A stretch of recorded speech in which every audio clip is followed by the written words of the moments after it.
Hi friends, ఈరోజు 30వ రోజు కార్తీక పురాణం ఆఖరి రోజు అండి. పారాయణం వినబోతున్నారు. చివరి వరకు వీడియో స్కిప్ చేయకుండా చూడండి.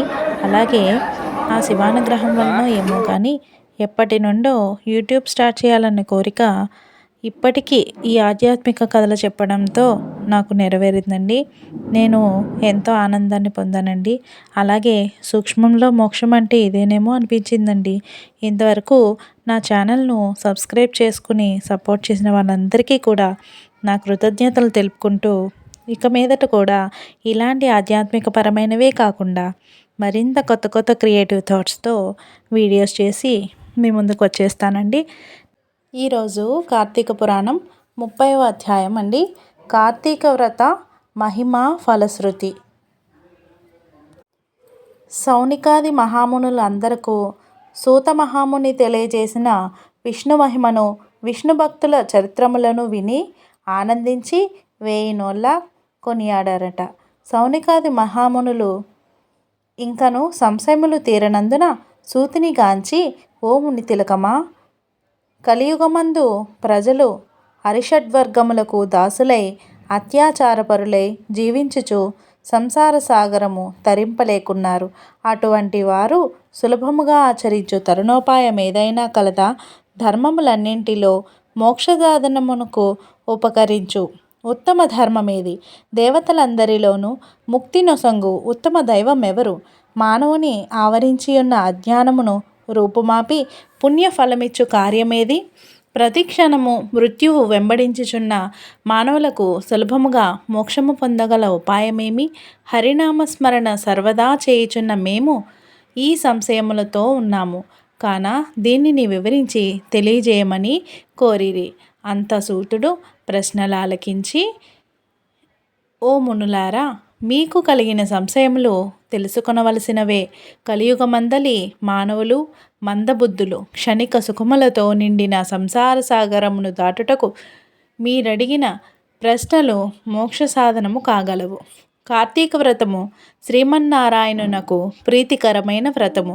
ఇది అన్ని వ్రతముల కంటే ఘనమైనదని శ్రీహరి వరించియున్నాడు.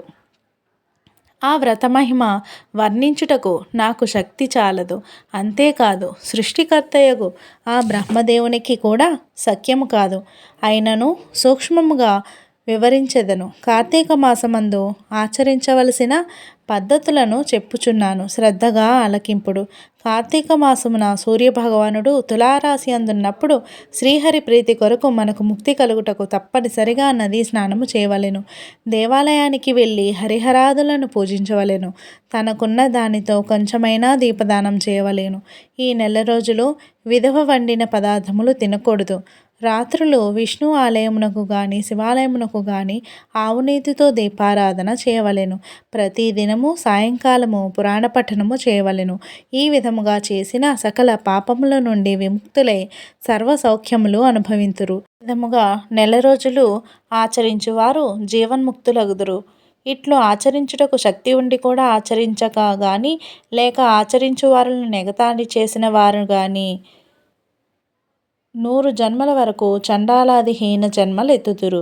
కార్తీక మాసంలో కావేరీ నదిలో గాని, గంగా నదిలో గాని, అఖండ గౌతమి నదిలో గాని స్నానమాచరించి ముందు చెప్పిన విధముగా నిష్ఠతో ఆచరించినను ఇహమందు సర్వసుఖములను అనుభవించుటే గాక జన్మాంతరమున వైకుంఠవాసులగుదురు. సంవత్సరంలో వచ్చు అన్ని మాసముల కన్నా కార్తీక మాసము ఉత్తమోత్తమమైనది, అధిక ఫలదాయకమైనది, హరిహరాదులకు ప్రీతికరమైనది. కనుక కార్తీక మాస వ్రతము వలన జన్మ జన్మల నుండి ఉన్న పాపములు, సకల పాపములు కూడా పోయి మరు జన్మ లేక వైకుంఠ ప్రాప్తి పొందుదురు.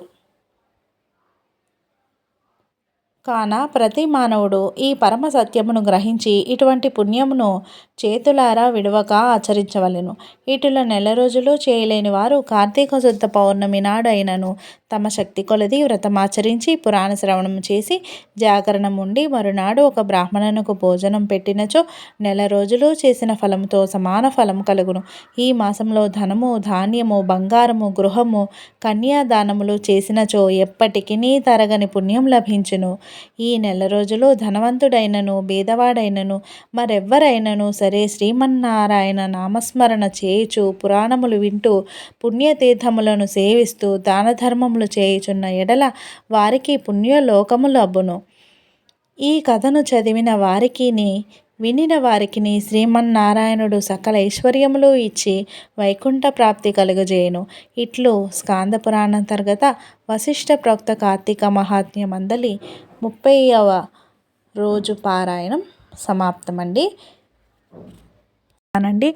నా వ్యూయర్స్ అందరికీ కూడా నా హృదయపూర్వక ధన్యవాదములు తెలియజేసుకుంటున్నాను. Please follow our channel devotional talks and creative thoughts.